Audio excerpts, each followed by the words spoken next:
அரக்கோணம் கிருஷ்ண பாண்டவர் ஆலயத்தில் சுபத்திரை அம்மன் திருக்கல்யாணம் அகமுடைய முதலியார் சமூகத்தினரால் சிறப்பாக நடந்தேறியது.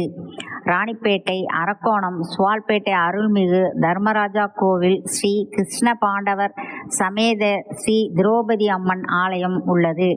இந்த ஆலயத்தில் 24 தினங்களுக்கு நடைபெறும் அக்னி வசந்த விழா விஸ்வகர்மா சமூகத்தினரால் கொடியேற்றத்துடன் துவங்கியது. ஒவ்வொரு நாளும் வெவ்வேறு நிகழ்ச்சிகளுடன் விழா நடைபெற்று வருகிறது. அந்த வகையில் மே 14ஆம் தேதி அர்ஜுனன் திரௌபதி அம்மன் திருமணமும் சிறப்பாக நடந்து முடிந்தது.